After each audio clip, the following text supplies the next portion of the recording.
আসসালামু আলাইকুম। ঈদের ছুটিতে যখন খুলনায়, তখন ভৈরব নদীর তীরে না এসে পারা যায়? দর্শক, আজ এসেছি খুলনা শহরের খুবই কাছে ভৈরব নদীর পাড়ে। প্রথমে আসলাম ফুলবাড়ি গেটে, তারপর ভ্যানে চড়ে টিবি হাসপাতাল রোড হয়ে ভৈরব নদী পার হলাম।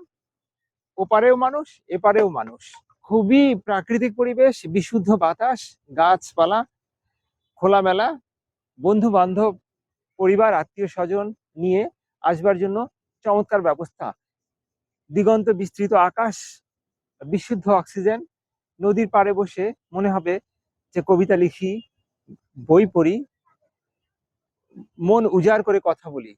ঘন্টার পর ঘন্টা কাটানো যায় ভৈরব নদীর তীরে। যারাই খুলনা শহরে আসবেন, অবশ্যই ভৈরব নদীর তীরে অবস্থান করবেন।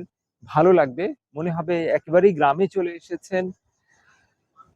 এত প্রাকৃতিক পরিবেশ শহরের এত কাছে, নিশ্চয়ই আপনার খুব ভালো লাগবে।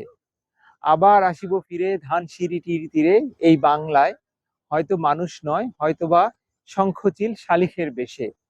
আবার আসিব ফিরে খুলনায়, ভৈরব নদীর এই তীরে, হয়তো কবিতা লিখতে, হয়তো গান লিখতে, বন্ধুদের সাথে, পরিবারের সাথে, আত্মীয় পরিজনের সাথে আড্ডা দিতে।